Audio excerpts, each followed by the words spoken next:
வர வர என்ன சமைக்கிறதுன்னு யோசிக்கிறதே ஒரு பெரிய டாஸ்க்காக இருக்கும் போல இருக்கு. ஒரு அரை மணி நேரம் உட்காந்து என்ன செய்யலாம்னு யோசிச்சுட்டு கிடந்தேன்.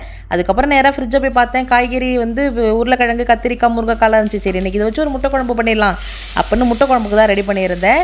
எங்கள் வீட்டில் எது இருக்கோ இல்லையோ இந்த முட்டை நான் ட்ரையாக வாங்கி வச்சுப்பேன். ஏன்னா எனக்கு முட்டை ரொம்ப பிடிக்கும். நான் இன்றைக்கி ஒரு முட்டை குழம்பு தான் வச்சேன். எப்படின்னு சொல்லிட்டுமா, கடாயில் கொஞ்சமாக எண்ணெய் சேர்த்துட்டு கடுகு, சோம்பு, அது கூட கல்பாசி சேர்த்து நல்லா பொரிஞ்சதும் அது கூட வெங்காயம், அது கூட 2 பச்சை மிளகாய், கருவேப்பிலை சேர்த்து நல்லா வதக்கிட்டு ஒரு தக்காளியை நல்லா அரைச்சி சேர்த்துக்கலாம்.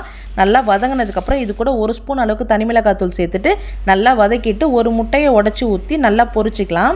அது கூட குழம்பு மிளகாத்தூள் 2 ஸ்பூன் போட்டுட்டு நல்லா வதக்கிட்டு தேவையான அளவுக்கு தண்ணி சேர்த்து நல்லா கொதிச்சு வந்ததுக்கப்புறமா முருங்கைக்காய், உருளைக்கிழங்கு, கத்திரிக்காய் இது 3ம் போட்டு நல்லா வேகிற அளவுக்கு கொதிக்க விட்டுடலாம்.